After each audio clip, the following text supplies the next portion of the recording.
Boa noite, meus amigos. Estamos aqui de volta. Como sempre, começamos invocando a Santíssima Virgem Maria, o Santo Padre Pio de Pietrelcina, para que roguem a Deus que nenhuma injustiça se cometa nesse programa. Queria lembrar a vocês que de 7 a 12 de maio eu vou proferir aqui em Colonial Heights, Virgínia, o curso Conhecimento e Moralidade. Vocês podem encontrar o programa do curso no meu site www.olavodecarvalho.org. Inscrições e informações com o senhor Eduí, telefone 041-9974-4443. Então, essa semana recebemos aqui um e-mail de um professor de História da Universidade Federal de Tocantins, o Dr. Bertone de Oliveira Souza, né, que está reclamando sobre o conteúdo das minhas matérias. Diz ele aqui: ao ler os textos e assistir os vídeos do seu site, algumas questões me pareceram muito preocupantes. O site se dedica de forma unilateral a criticar tudo o que compreende como esquerdismo, incluindo aborto, eutanásia e homossexualismo. Então, em primeiro lugar aqui, seu Bertone, é o seguinte: o senhor algum dia já escreveu para o vermelho.org para reclamar que eles criticam unilateralmente tudo que se compreende como direitismo? Não. Então quer dizer que no Brasil já se tornou normal você ter milhares de sites de esquerda que criticam a direita. Tem um de direita que critica a esquerda. Isso é muito preocupante, o homem está muito preocupado, né? No que diz respeito ao Olavo de Carvalho, é estarrecedor vê-lo defender alguém como o pastor Silas Malafaia.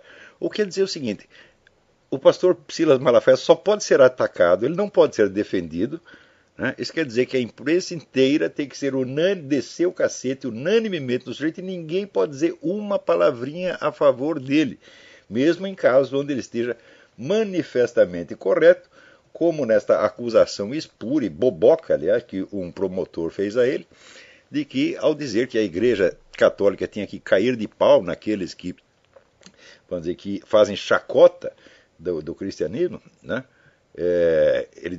O promotor entendeu que cair de pau significa agredir fisicamente, quer dizer, fazendo de conta que não entende. Quer dizer, eu não posso defender o Silas Malafaia nem neste ponto.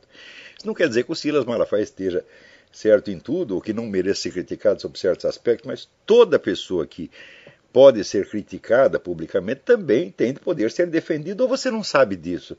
Parece que ele se escandaliza de que não haja uma unanimidade total, né? E ainda reclama de que nós falamos mal unilateralmente. Quer dizer que falar mal unilateralmente do pastor Silas Malafaia está certo, né? Ora, pensa um pouco, rapaz. Volta para a escola, vai aprender. Hã? Daí diz isso. Ou pior ainda, afirmar num de seus artigos a idoneidade de Francisco Franco. Eu digo: olha, meu filho, vai estudar. Você estude a vida pessoal dos famosos ditadores de direita, como Francisco Franco, o Pinochet, ou o Castelo Branco, o Médici. Dá uma olhada na conduta pessoal deles e depois compara com a conduta pessoal desses que você adora, que você é um puxa-saco de Fidel Castro, de Mao Tse-tung, essa coisa. Vai ver, Mao Tse-tung era um estuprador de meninos e meninas, né? Stalin a mesma coisa. E aqueles que não aceitavam ir para a cama com Mao Tse-tung morriam. Dá uma olhada na conduta pessoal e vê. Quer dizer, eu não sou nenhum puxa-saco de Francisco Franco, mas, olha, desse ponto de vista, pelo menos do ponto de vista da moralidade pessoal, não há comparação possível. Agora, Francisco Franco também não pode ser defendido nem nos pontos onde ele é obviamente melhor que os outros. Tem que ser a crítica unilateral. Ou seja, a unilateralidade de esquerda deve predominar e não pode ser contestada nem num pequeno site da internet. É isso que você pensa, seu Bertone. Quer dizer, é isso que você transmite aos seus alunos? Né? Quer dizer que a idoneidade, a honestidade consiste na unilateralidade da esquerda, que não pode ser contestada, não pode ser desafiada jamais. Quer dizer, é esta história que você ensina para eles, ó rapaz, o desgraçado. Tá certo? Daí disse a ele: ora, ele escreve errado pra caramba, é um analfabeto. Isso deixa de levar em consideração a memória traumática que a sociedade espanhola guarda da ditadura franquista, chegando a manifestar seu protesto contra uma das instituições que mais apoiou a Igreja Católica quando da última visita do Papa àquele país. A sociedade espanhola ainda é maciçamente católica, e quem protestou foi lá meia dúzia de organização de esquerda. Ou você não é capaz de comparar, ou você acha que qualquer gritaria de esquerda representa a sociedade espanhola? Pois você, esquerdista, é um especialista nisso, e usurpar a voz dos outros. Não é? Você organiza lá 5 ONGs né? Paga com o dinheiro do Jorge Soros, faz um barulho e diz: isto é a sociedade civil. Aí vocês fazem isso o tempo todo. Daí, como historiador, você não é historiador coisíssima nenhuma, você é um professor de história, você não escreveu nenhuma obra historiográfica que mereça atenção, você é incapaz de escrever a história de um time de futebol. Né? Como historiador, não posso deixar de notar outras absurdidades históricas, como na afirmação de Olavo de Carvalho, de que houve mais distribuição de renda na ditadura militar brasileira do que em anos recentes. Você estudou as estatísticas da época e de hoje? Não, não estudou. Então, o que o sujeito faz é o seguinte, é típica reação de esquerdista. Quando ele vê uma coisa que o desagrada, ele expressa, né, a sua perplexidade, o seu escândalo, o seu espanto. E ele fica tão espantado que ele não precisa argumentar contra o outro. É assim, você expressa o seu espanto de maneira a dar a impressão de que o que você está falando é tão óbvio que não pode ser discutido. Porque se começar a discutir, você vai se dar muito mal. Então você chega e diz: é muito preocupante, estou aqui chocado. Né? Ora, você está, como é que diz, fazendo teatro. Você não é capaz de discutir comigo, mas nem 5 minutos, rapaz. Eu, como historiador, você não é historiador merda nenhuma, porra. Olha aqui, eu não sou historiador profissional, mas eu pelo menos participei da equipe de uma obra monumental sobre o Exército na História do Brasil, em 3 volumes, né, publicada pela Biblioteca do Exército. Então eu tenho alguma obra historiográfica da qual, como diria o Lula, eu posso me gambar. E você? Você escreveu a história de uma escola de samba, rapaz? Então aqui, maior ainda, silenciar sobre a participação da sociedade no governo Goulart.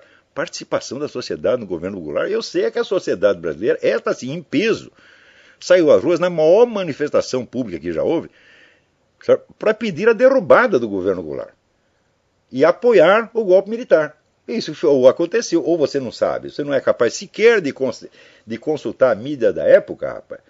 E se você pegar manifestações como as diretas já, foi fichinha perto do que aconteceu na época. Vai estudar um pouco, rapaz. Né?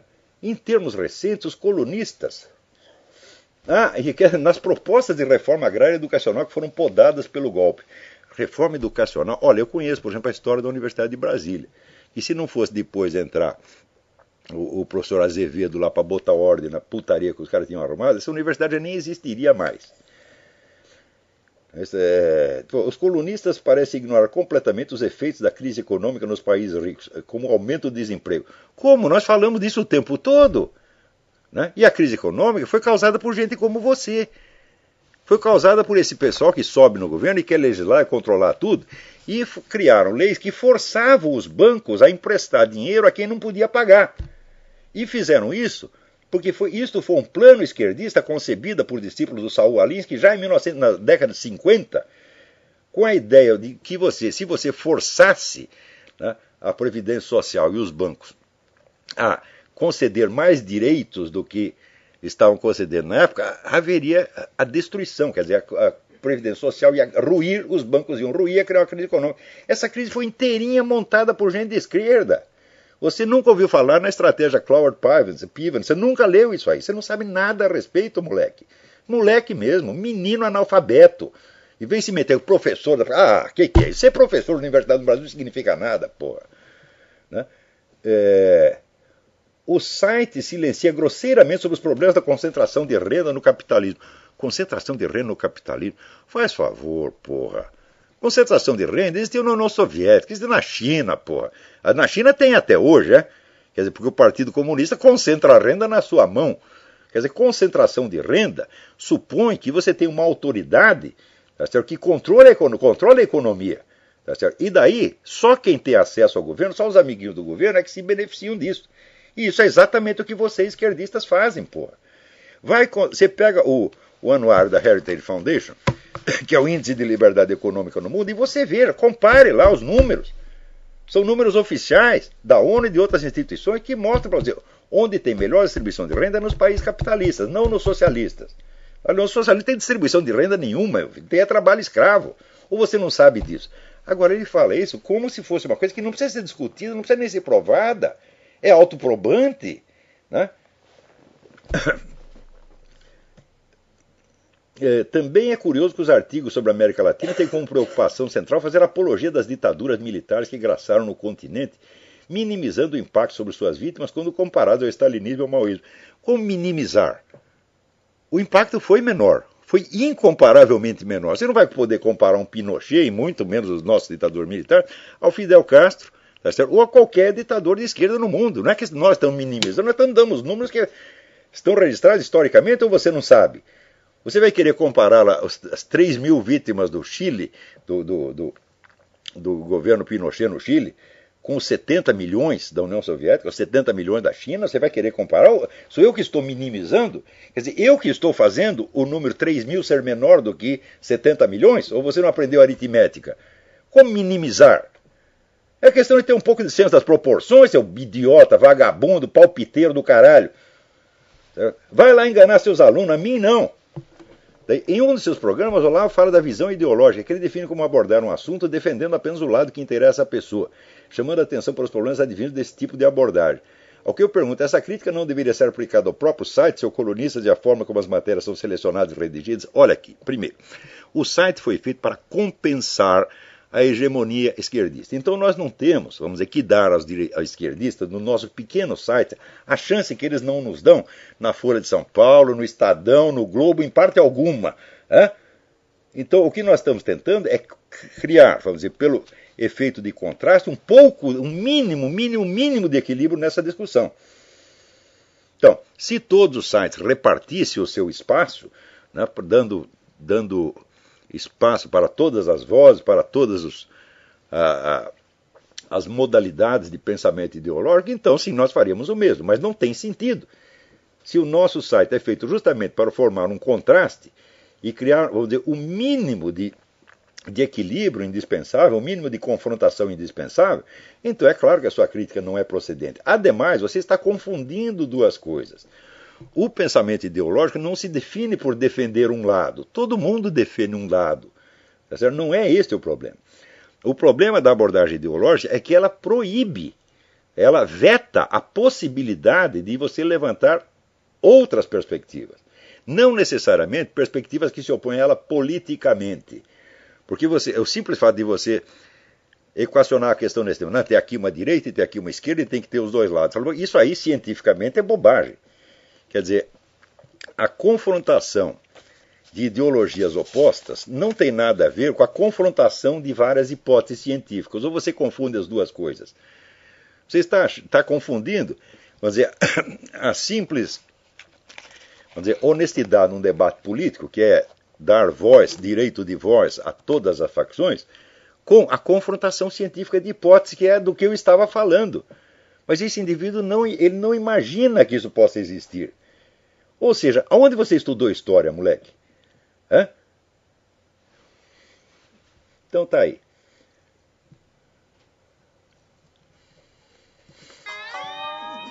Isso é só mais um bobão que vem se meter no que ele não entende. O pior é o seguinte, professor universitário no Brasil é quase tudo assim.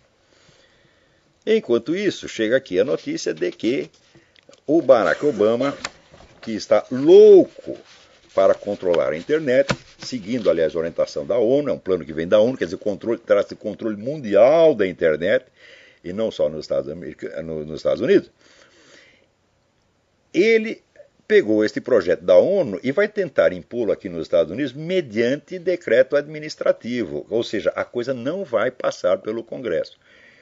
Eu estou dizendo há anos, e esses historiadores de merda não são capazes sequer de estudar um pouco o assunto para ver o que está acontecendo, eu estou dizendo que de 30 anos para cá existe uma nova técnica legislativa que está sendo aplicada no mundo inteiro. E esta é coisa que vem com orientação da ONU mesmo. A técnica consiste no seguinte: evitar que as questões sejam levantadas e discutidas no parlamento. Então você legisla não através de leis aprovadas pelo parlamento, mas através de portarias, de decretos administrativos, de normas técnicas. Ou seja, você vai roendo pelas beiradas. Você não permite que as grandes questões cheguem ao parlamento. Você contorna o parlamento. E você legisla numa instância inferior ou através de decreto presidencial, como o presidente está fazendo aqui. São as famosas medidas provisórias. Eu lembro que no tempo do FHC, né, qualquer coisa que o presidente assinasse como medida provisória, a esquerda inteira caía de pau e falava que isso é uma ditadura, ele está governando sem o parlamento. Vocês, quando sobem ao poder, você faz isso 1000 vezes mais. E pior, a mídia não reclama, porque a mídia está entendendo do seu lado. Por exemplo, esta questão do controle da internet, não tem um único grande jornal americano que esteja acompanhando isso. Isso é um acontecimento, vamos dizer, da mais alta importância, e a população americana está ignorando. Só não ignora porque estão usando a própria internet para divulgar o que se passa. E para fazer com que as pessoas protestem. Na Europa se tem movimentos de protesto de rua já contra isso aí. Tá certo? Também não são noticiados. Então, presta atenção, gente. A liberdade da qual nós desfrutamos ainda na internet está para acabar. Pior, se o Obama passar esse decreto viola ostensivamente a própria Constituição americana. E ele sabe que esse projeto jamais seria aprovado no Congresso. Mesmo os democratas, mesmo a turma da esquerda não ia querer um treco desse. Então, como não vai passar no Congresso, que fala? Não precisa do Congresso, nós legislamos aqui por decisão administrativa. Né? Então, acompanhe lá. Você vejam no site da United States Justice Foundation, eles estão acompanhando isso aí muito bem. Quer dizer, se não fossem essas entidades que se dedicam a pesquisar essas coisas, divulgá-las e lutar, né, contra esse tipo de abuso de poder, nós não estaríamos nem sabendo o que se passa. Porque se você for depender de mídia, hoje estou dizendo para vocês, a mídia mudou de natureza. Nos Estados Unidos, quem controla a mídia inteira são 6 grupos empresariais. 6! Isso quer dizer que basta 6 pessoas estarem de acordo, quer dizer, um sujeito telefona para 5 e está decidido o que o povo vai saber e o que ele não pode saber. Foi assim que conseguiram esconder, por exemplo, essa questão dos documentos falsos do Obama. Estão escondendo até agora. Você tem, pelo menos metade da população americana não sabe disso.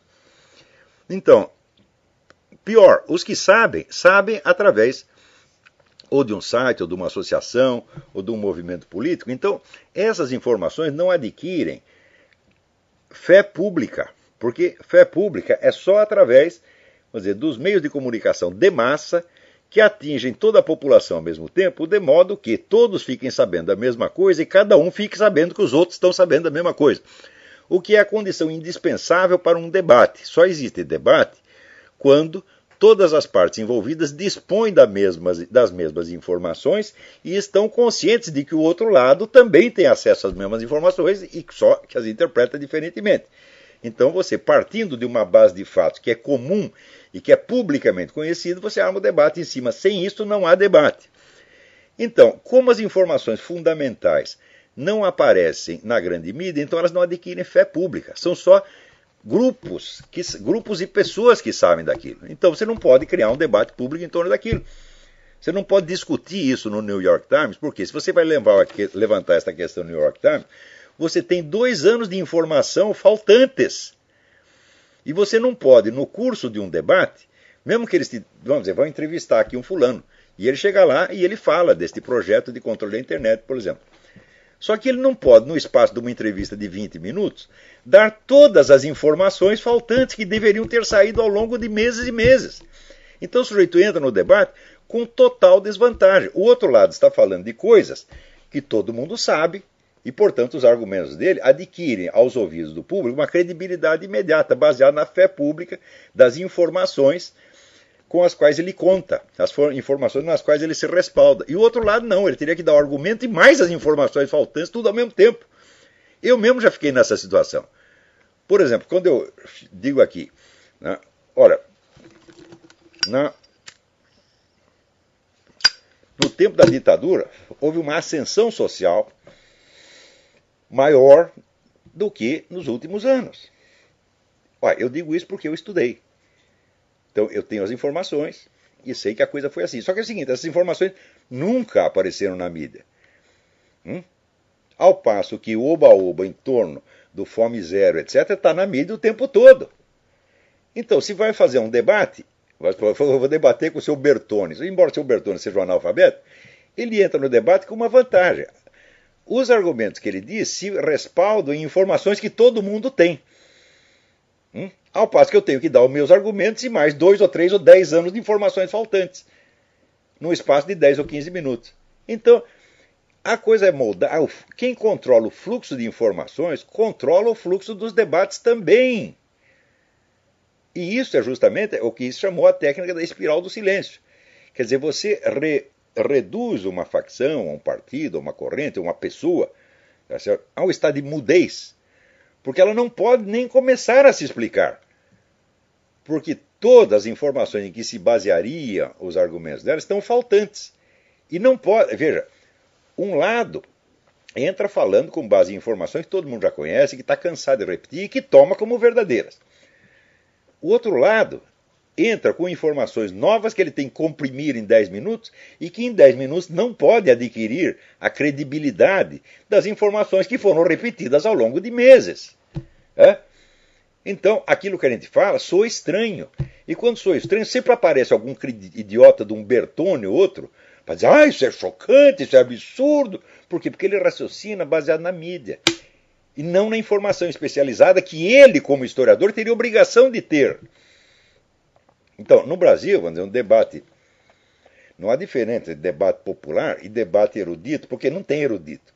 Você entra na Universidade Brasileira, está cheia de Bertones lá. Né?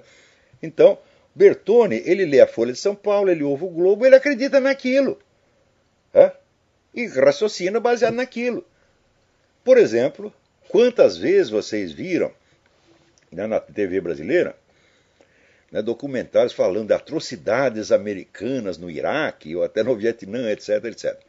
Bom, quando você vai somar o número de vítimas, é irrisório em comparação com outras guerras. E quantas vezes vocês ouviram falar, por exemplo, de atrocidades chinesas no Tibete? Os chineses mataram 1 milhão de pessoas no Tibete, os russos mataram 1 milhão de pessoas no Afeganistão. Você nunca vê essas imagens. Então, quando a gente chega e diz, olha, se você for ver violência comparativa, os americanos, comparados com qualquer outro governo de uma potência grande, são um doce de coco. Tá certo? Então, só que a comparação, você entra no terreno da comparação com uma perna a menos. Você tem os argumentos, mas as informações estão faltantes. Você tem que rapidamente transmiti-las. Então, você está ali armado de informações novas, inéditas e chocantes. Você sabe que a maior parte da população, naquele momento, não vai acreditar. Precisaria de anos para acreditar. Como? Vocês precisaram de anos para acreditar no Foro de São Paulo. Quer dizer, depois de eu repetir durante 16 anos, acabaram acreditando.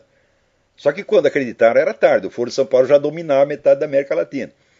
Mas no começo, quando eu falava do Foro de São Paulo, sempre apareceu algum Bertone para dizer, mas isso é chocante, ele vem dizer coisas absurdas. Você está entendendo? O controle do fluxo de informações é a maior arma política que existe. E hoje em dia esse controle já está estabelecido de maneira muito firme. No Brasil, a esquerda dispõe do controle completo do sistema de mídia desde o tempo da ditadura militar. Você não tinha um único jornal que fosse dirigido por gente de direito, para não dizer que não tinha nenhum. Tinha a Folha da Tarde, que era a edição vespertina da Folha, que era um jornaleco que vendia 2.000 exemplares por dia. Era só, ali tinha 2 caras que eram puxa-saco do governo, dos quais eu era inimigo pessoal, aliás, que era o Sérgio Paulo Freire, Antônio Ário Júnior. Tá certo? Eram os únicos direitistas que tinham na direção de jornais na época. O resto, a esquerda controlava tudo. E já naquele tempo, dentro do tempo da ditadura, eliminava e boicotava as vozes da direita que tinha lá. Pois não calaram o Gustavo Corsão no Globo, porra. O Luiz Garcia não se gabou publicamente de ele ter conseguido. Nós conseguimos tirar o Gustavo Corsão. Isso foi no tempo da ditadura, porra. Então, quer dizer, vocês têm 50 anos de informação selecionada com base nos interesses da esquerda, e vocês se alimentam disso e acreditam. Ora, eu também, se não fosse ter estudos mais especializados, eu também acreditaria. Só que é o seguinte, eu vou estudar e fico sabendo outras coisas que vocês não sabem. Só que eu entro aí com desvantagem, porque as minhas informações são novas e não têm credibilidade pública automática. Então daí sempre aparece algum Bertone escandalizado, mostrando a sua incultura. Porque o povão não tem acesso a essas informações. Mas você, como historiador, rapaz, você teria obrigação de ter acesso. Então vamos perguntar para ele, quantas biografias de Francisco Franco você leu? Nunca nenhuma. Eu li algumas. Se pedir para você, me dê aqui o nome de 10 historiadores da Revolução Espanhola. Você não sabe, você não sabe nenhum. Então, É claro, você raciocina com base em informações de mídia popular. Eita vida, é duro, né? Então agora aqui, o Jorge André Carneiro da Cunha me pergunta: queria saber sua opinião sobre o excesso de líderes latino-americanos de esquerda supostamente doentes de câncer. Lugo, Rousseff, Kirchner, Castro, Silva, Chaves, Ed Catero. Seria castigo dos céus? Falou, eu não sei. Eu não tenho linha direta com Deus para saber essa coisa. Tá certo? Mas, se é castigo de Deus, seria merecido, né? Então, quando disse, não é bem trovado.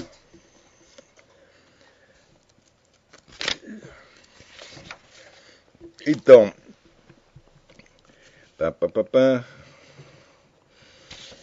vamos ver aqui. Aqui. Teve um sujeito aluno da UNB, né, que ele publicou lá uma tese, até tem o resumo da tese dele aqui. A tese repetindo essa bobajada esquerdista de sempre, mas ali na parte dos agradecimentos, ele agradece a várias pessoas e também ele agradece, quer ver que coisa linda? Agradeço ao vegetal ayahuasca e a todas as pessoas pelas quais tive acesso ao mesmo. Quer dizer, o cara foi lá, tomou esse negócio, ficou doidão, escreveu a sua tese, então ele agradece, né, a ayahuasca. Então vamos passar a agradecer, né, ao uísque, a maconha, né, a cocaína, tá certo? A pinga, né? Vamos agradecer, tá certo? Eu sei o seguinte, por exemplo, o Graciliano Ramos, ele só escrevia bêbado, né? Então ele escrevia assim, tinha uma pilha de papel, um lápis e uma garrafa de pinga. Ele nunca agradeceu a pinga, né? Nos livros lá, você pode ler os romances dele, não tem nenhum agradecimento, né? Agradeço aqui o extrato de manguaça, né? Tal. Que coisa, né? Olha que ponto que nós chegamos. Esse negócio de ayahuasca, né, União do Vegetal, essa coisa toda, o governo federal fez uma comissão de alto nível para estudar esse negócio, né? Então eles se reuniram, primeira medida, todos eles tomaram, né, o tal do chá alucinógeno.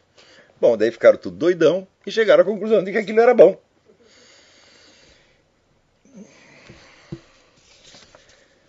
Agora aqui, diz que um sujeito inventou aqui uma espécie de carne artificial, né, feita com células troncos de vaca. Eu digo, escuta, até parece que está faltando vaca no mundo, meu Deus do céu. É uma coisa impressionante. Porque vocês já repararam, o preço da carne no Brasil sempre foi dos mais baixos do mundo, né? Todo mundo come carne, né? No Brasil, tanto que você vê, o pessoal fala de pobreza, mais distribuição de renda, mas hoje em dia você tem mais um problema de obesidade do que de desnutrição. Quando você vai ver quantas crianças morrem de desnutrição por ano, é uma quantidade irrisória mínima. Ou seja, desnutrição não é um problema de saúde pública no Brasil. Desnutrição não é problema algum. O brasileiro, às vezes, está sem sapato, né? Na casa dele não tem água encanada, né? Está vestido com trapos, tá certo? Não tem onde morar, mas comida ele tem, porra. Você vê esse pessoal, né? Os sem teto, né? Que estão na rua lá pedindo esmola. Ele está gordo, né? E no Rio a gente sempre via lá umas senhoras com os bebês, né, na mão pedindo esmola, aquela cara de coitado, bebê gordinho, com fralda descartável, né, e ficava os meninos na porta do McDonald's, ô tio, dá aí um hambúrguer, né, ele já tinha comido 15 hambúrgueres, o menino tá gordo pra caramba, quer mais um hambúrguer, claro, ele tá, leva mais um, come, tá tudo certo, né. Então, a carne artificial para acabar com a fome no mundo, e puta vida. Olha, quando inventaram, né, os transgênicos, foi isso também. O inventor dos transgênicos é o cara que o sonho dele é acabar com a fome no mundo. Só que é o seguinte, não são inventos técnicos que vão acabar com a fome no mundo. Né? Então, o que vai acabar com a fome no mundo é assim, é acabar com todas as ditaduras socialistas, fascistas, com todos esses sanguessugas e deixar o povo trabalhar e ganhar dinheiro, porra. É a coisa mais simples. Ninguém precisa acabar com a fome. Ninguém precisa resolver o problema do povo. É só tirar os obstáculos e deixar o povo se virar. Você vê no Brasil, vamos dizer, onde eu acompanhei as coisas, até a década de 90, mais ou menos, 60% do nosso produto bruto era da economia informal. Não era fabriquinha de fundo de quintal, o moleque fazia bolo para vender para os vizinhos. Era isso. Daí o governo resolveu regulamentar. Aí fudeu, você tá entendendo? Ora, uma economia informal que é capaz de sustentar 60% de um país é uma economia pujante. Então tinha que ser incentivado e deixar o pessoal trabalhar, desregulamenta tudo, tira as leis, deixa trabalhar e ganhar dinheiro, porra. Então esse é que é o problema. No Brasil, só tem dinheiro quem é amiguinho do governo. Pergunta para os empresários. Né? Você quer montar uma fábrica, sei lá, fábrica de rolamentos. Né? Você não vai conseguir vender as porras do rolamento se você não azeitar a mão do fiscal, se você não tiver amizade com o ministro, se você não entrar em projeto do governo federal. É assim. É isso que estrangula o Brasil e é isso que estrangula o mundo inteiro. Cheio de bertones em volta para apoiar e achar lindo. Isso é que é a verdadeira exploração, meu Deus do céu. São sanguessugas. Aqui nos Estados Unidos é a mesma coisa. Né? Quer dizer, a economia americana está indo para as picas por quê? Regulamentos, né? E fiscais, impostos, etc. Assim não há quem aguente, pô.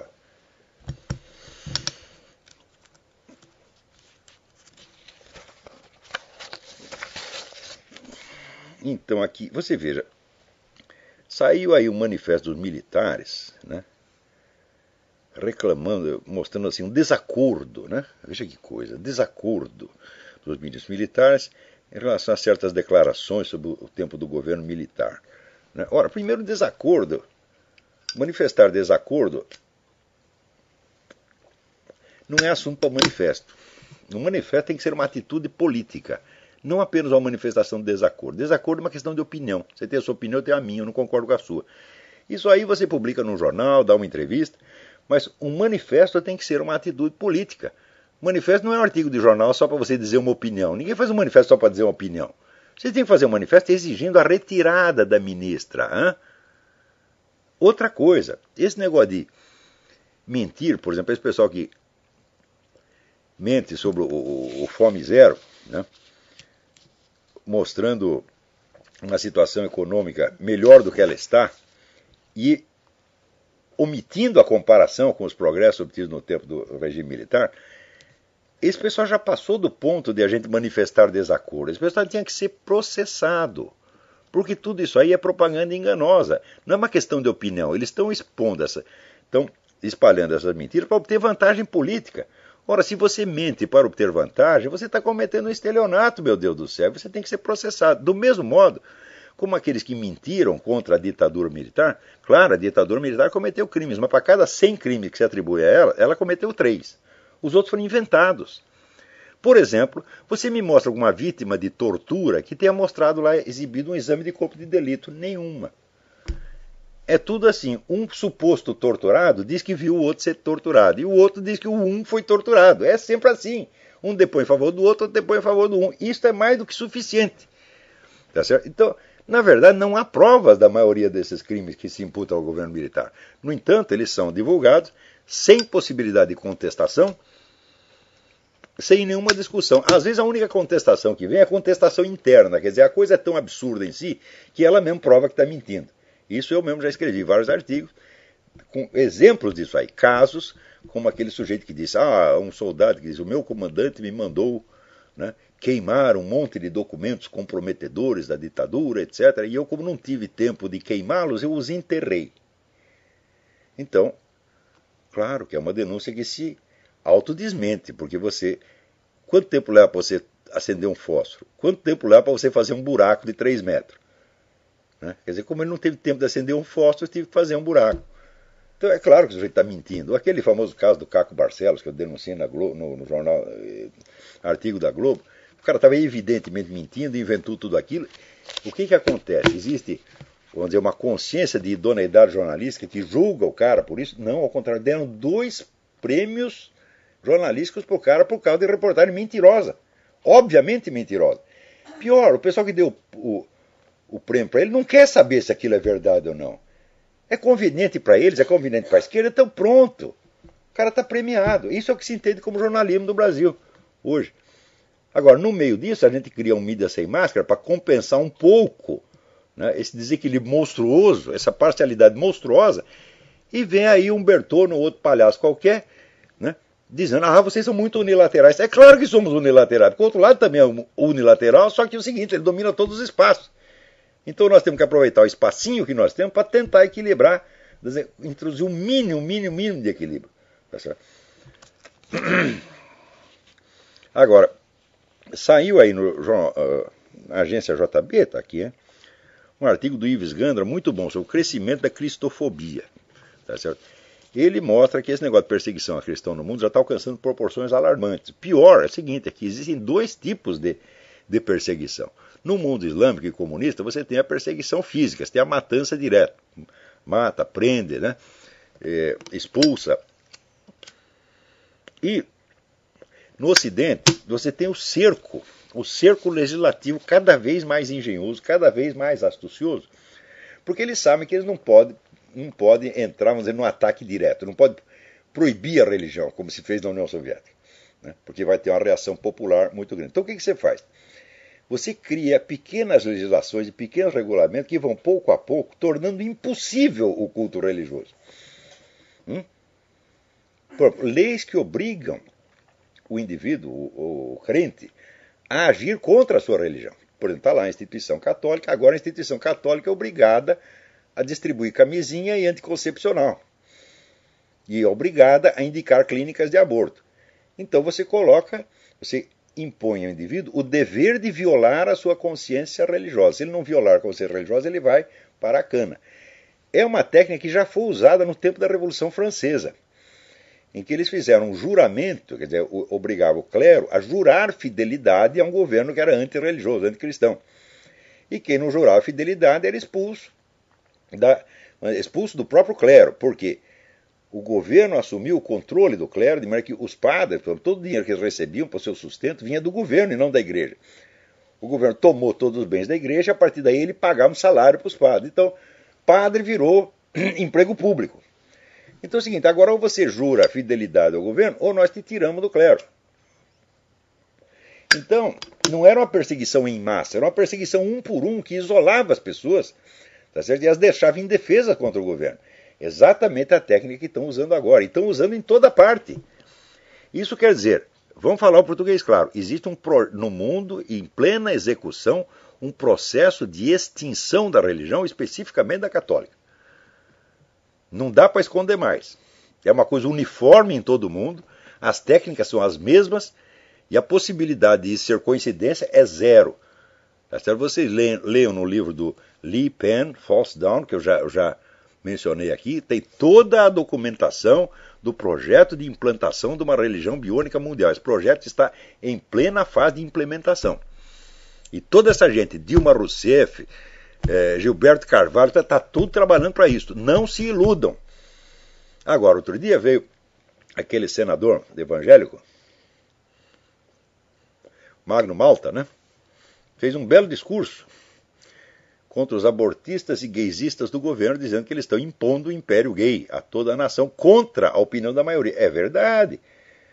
Porém, no mesmo discurso ele confessa, eu faço parte da base do governo. Eu percorri o país fazendo propaganda à dona Dilma e tentando melhorar a imagem dela. Por que você fez isso, Magno Malta? Foi por falta de aviso? Não, você fez isso porque você é um analfabeto. Você não tem cultura política suficiente para saber com o que você está lidando. Você não sabe sequer o que é o PT. Você nem leu sequer os documentos internos do PT. Você não sabe a história do movimento comunista no Brasil e na América Latina. E, no entanto, é senador. Então, você é feito de trouxa com a maior facilidade. Depois que quando percebe que é feito de trouxa, fica louco da vida. Só que você percebe com atraso. Porque que eles iam fazer isso, eu estou dizendo isso há 20 anos. E como é que eu estou dizendo isso? Por adivinhação? Não, é porque eu li as atas de congresso do PT e li as atas do Congresso de São Paulo, do Foro de São Paulo, e sei o que eles vão fazer porque eu sei o que eles dizem que vão fazer. Então, os caras dizem que vão sufocar a religião católica, a religião cristã de modo geral, e transformá-la em instrumento de propaganda comunista. Eles dizem isto, né? E você sai pelo país dizendo, não, a Dilma não vai fazer isso, ela é uma pessoa confiável. Com base no quê você diz isto? Você não tem fundamento para dizer uma coisa dessa. Você diz isso porque você quer e porque lhe pareceu politicamente conveniente no momento. Então, você tem todo o apoio, o nosso apoio por esse discurso que você deu, mas o resto da sua vida política, meu filho, você quer saber, não vale nada. Você está tentando se redimir por um discurso decente, depois de ter trabalhado por uma causa indecente por anos a fio. Da onde você tirou essa ideia de que podia confiar na Dilma? Só porque ela disse, quando você vê toda a carreira dela e toda a carreira do PT, Você acha que tudo isto, como diz, é teoria da conspiração. Sabe por quê? Porque não saiu na grande mídia. E você não estuda documentos de fonte primária. Você vê o Jornal Nacional e acredita. As suas fontes de informação são apenas a mídia popular. Só que isto, para um político profissional, para não falar de um historiador ou de um cientista político, é pecado mortal.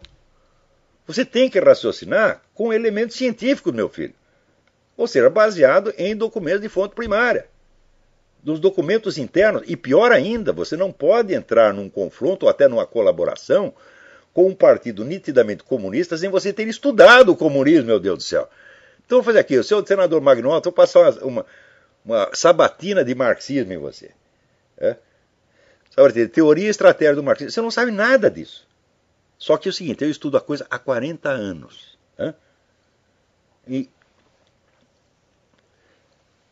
Só que a minha opinião não vale. Por quê? Porque ela se baseia em informações eruditas, informações que não são acessíveis ao povo e que quando você as usa num debate, elas não têm aquela credibilidade automática das mentirinhas que foram repetidas 1000 vezes pela Globo, pela Folha, etc, etc.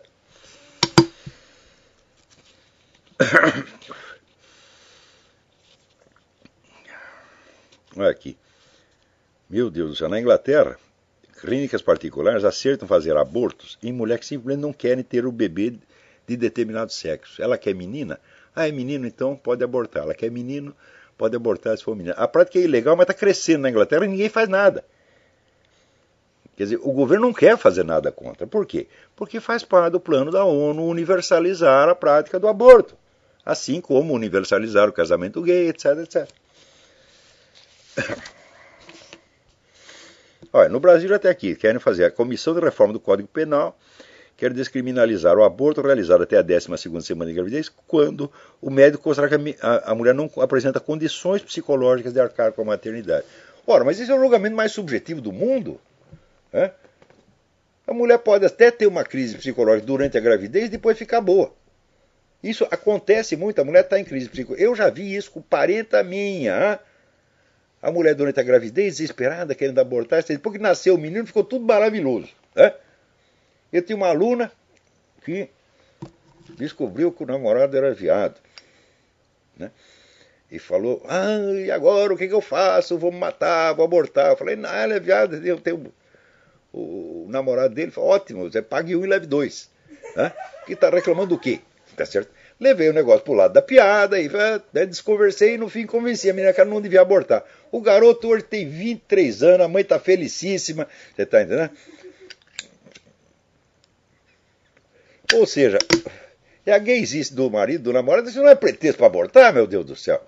Você quer saber? Não é nem pretexto para te separar do cara. Não é... conversa com eles, tudo se ajeita no mundo, tá entendendo? Tem um pouco de paciência com as pessoas, Então a mulher pode estar muito desesperada durante a gravidez e depois que nasce a criança sara tudo. Então, agora isso aqui é uma carta importante. Sérgio Luiz Araújo de Souza. Ele diz, no último True Outspeak, o senhor testemunhou sua experiência durante os dias em que esteve acometido de uma pneumonia, onde descobriu influências gnósticas no seu subconsciente.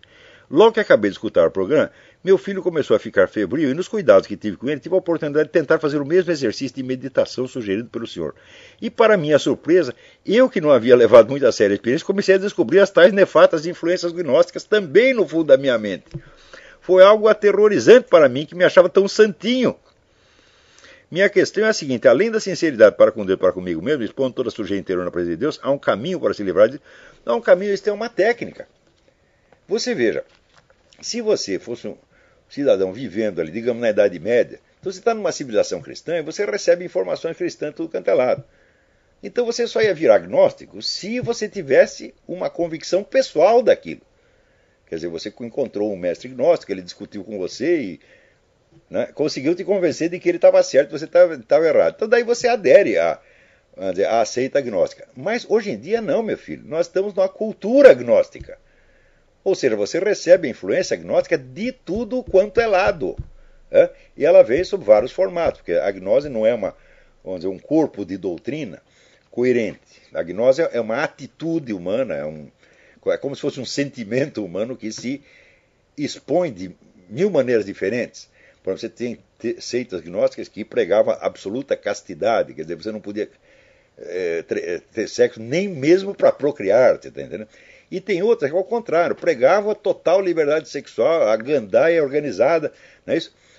Porque vale as duas coisas, porque eram modos. A ideia gnóstica, de certa maneira, é você destruir a criação para apressar o suposto retorno, né, da humanidade à sua fonte espiritual. Então, vale, assim, tanto vale proibir a procriação, quanto vale você criar um sex lib, uma putaria geral. As duas coisas levam para a destruição. Tá certo? Então, é por isso que você recebe a influência gnóstica, por exemplo, através do pessoal da Nova Era, do pessoal comunista, do pessoal abortista, do pessoal gaysista, tudo isso tem origem gnóstica. E assim, é como se fosse um monstro de 1000 faces diferentes. E isto constitui o arroz com feijão da nossa cultura, hoje em dia. Tá certo? Não é tudo, claro, os gnósticos não dominam tudo, mas eles dominam uns 80%. Então, nós estamos recebendo isso o tempo todo. E pior, nem sempre nós estamos recebendo sob a forma de pregação ou doutrinação. Aliás, eu odeio essa palavra doutrinação. Né? Doutrinação é você expor uma doutrina explicitamente. E não é isso que se faz.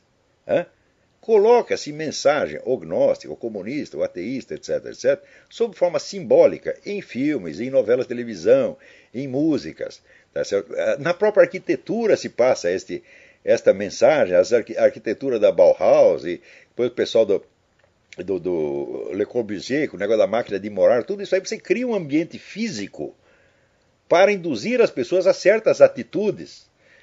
Por exemplo, esses conjuntos habitacionais inventados pela Bauhaus foram criados para fomentar a delinquência, e fomentam mesmo. Está provado que você tem mais delinquência nesses bairros planejados assim do que em outros bairros mais antigos. Tá certo? Então, existe o livro do Michael Jones, a trilogia que ele fez sobre a influência gnóstica na arquitetura, na pintura, nas artes em geral. É um negócio arrasador. Então, nós estamos recebendo isso o tempo todo. Então, qual é a técnica? Meu filho, você tem que estudar. E quando se fala de guerra cultural, aonde acontece a guerra cultural? Diz, não é na rua, é na sua cabeça em primeiro lugar. Hã? Quer dizer, é a famosa pergunta, de onde eu tirei esta ideia? Hã? Aprenda a rastrear a origem das suas opiniões, a origem das suas atitudes. Por exemplo, esse Bertone, eu poderia dar um curso inteiro para ele. Pegar cada uma das opiniões dele, agora, esse Bertone, o senhor vai dizer de onde veio esta ideia, onde o senhor a ouviu pela primeira vez. Hã? O senhor não vai nem saber, porque aquilo vem por tudo quanto é lado, se incorpora no seu subconsciente e você reage com base naquilo por automatismo. Não passa pela sua consciência crítica, não passa por um exame racional. Não dá tempo. Então, só pode se precaver contra isso quem tenha a plena consciência da guerra cultural e busque, vamos dizer, se munir dos meios de compreensão desses mecanismos de controle e de influência que estão em uso hoje. Agora, se você não se preocupa com isso, se você deixa essa influência entrar e você pensa que tudo vai se resolver automaticamente, então você já é uma vítima inerme. Pois eu estou dizendo que eu aqui aos 65 anos, depois de muito estudar, ainda sobrou porcariada gnóstica no fundo da minha mente. Está muito lá no subconsciente, mas de vez em quando eu posso reagir com base naquilo. Não é isso? Então, na verdade, se você quer saber, todo o processo da Revolução Gramsciana é de influência inconsciente. Quando o Gramsci diz o partido tem que adquirir a autoridade onipresente e invisível de um imperativo categórico de um mandamento divino. Ele quer dizer o seguinte, as pessoas têm que ser induzidas a reagir de maneira favorável ao partido sem que elas nem pensem nisso. Ou seja, eles estão querendo moldar não as suas opiniões conscientes, mas as suas atitudes automáticas, os seus automatismos mentais, as suas reações no dia a dia. E isto é que é justamente a guerra cultural, meu filho. Porque senão seria apenas guerra ideológica. Guerra ideológica é guerra de ideias. Uma ideia confrontada. Mas quando você fala cultura, não são ideias, são sentimentos, são imagens, são sonhos, são reações automatizadas. São nuances de linguagem. É aí que está a briga. E na hora que você começa, vamos dizer, a examinar esse maquinário todo, mostrar como funciona, mostrar como isso domina a consciência das pessoas, sempre aparece alguém que fica bravo, ou que vai dizer que isso é teoria da conspiração. Tá certo? Então, de certo modo, essa sacanagem organizada, ela tem em si a sua própria defesa. Na medida em que, depois que este projeto de controle da mentalidade popular alcançou um certo domínio dos meios de comunicação, daí para dentro fica muito difícil você reagir. Você só vai ter acesso, só vai conseguir transmitir meios de defesa a pessoas que estudam. O povão está completamente indefeso. Quer dizer, por exemplo, essas explicações que eu dou alcançam estudantes, intelectuais, etc, etc. O povão, meu filho, como é que eu vou poder defender o povão contra a influência do programa do Faustão? Eu vou chegar lá e dizer, meu filho, você vai ter que estudar aqui dialética platônica, história, não vai dar. Então eu faço o que eu posso, eu tento defender os que estão ao meu alcance, que são, vamos dizer, os meus alunos, um certo público que lê as minhas coisas, que são pessoas de um certo nível de cultura. Eu estou em condição de dar para elas os instrumentos, mas como, para dizer, chegar até o povão é quase impossível. Não pode ser uma coisa direta, tem que ser, vamos dizer, através do sistema educacional. Quer dizer, é claro, um grupo de intelectuais pode, aos poucos, influenciar o sistema educacional e colocar essas coisas, esses mecanismos de defesa em circulação. Mas eu às vezes me sinto como um farmacêutico que tivesse descoberto remédios fundamentais. Então eu digo, olha, eu tenho a cura para a coisa aqui, mas não tem quem fabrique, porra. Então eu aqui na minha farmácia eu posso fazer 1, 2, 3, 4, mas tem milhões de pessoas doentes, eu não posso fazer nada por elas. Então não é só o problema de você descobrir a fórmula. A fórmula contra a defesa das coisas eu tenho, o meu curso inteiro é um sistema de defesa contra isso. Então, mas eu posso alcançar um número reduzido de pessoas, não só o número é pequeno, mas o processo de esclarecimento é longo. Você mesmo, Sérgio Luiz, você é testemunha disso.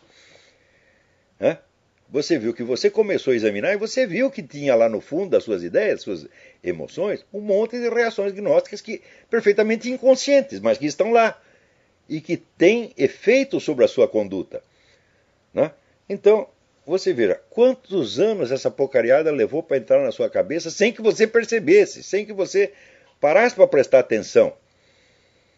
Você conhece alguém que esteja fora do alcance da Rede Globo, ou da propaganda, ou da música popular hoje em dia, que é praticamente só isto, é praticamente só mensagem gnóstica?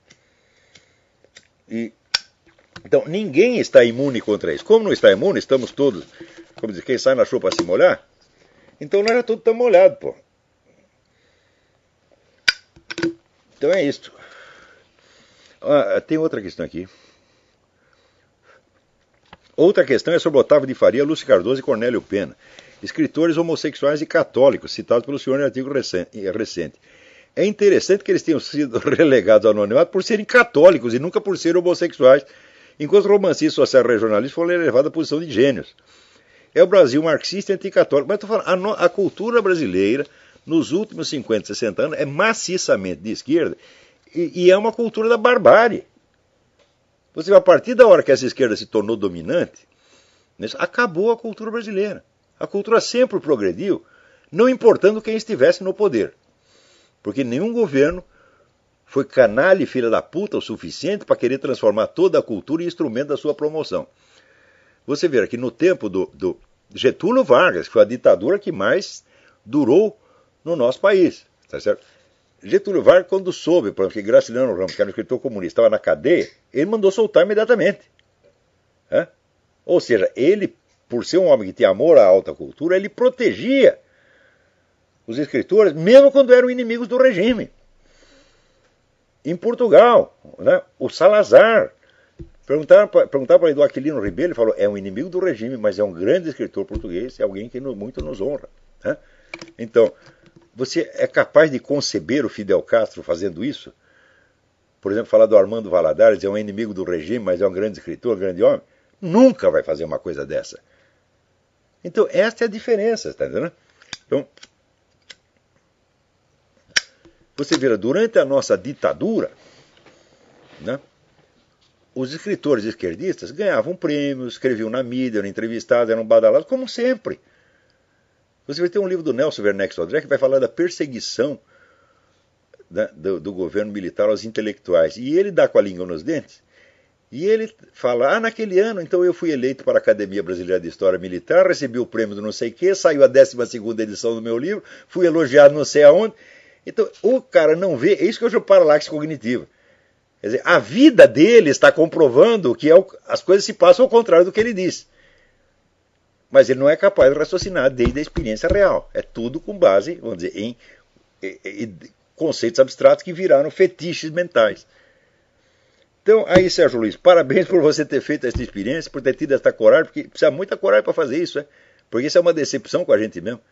A gente pensa que a gente é muito esperto, fala, não, ele está sendo feito de trouxa há muito tempo. Então, é isto. Nosso tempo acabou. Até a semana que vem. Muito obrigado.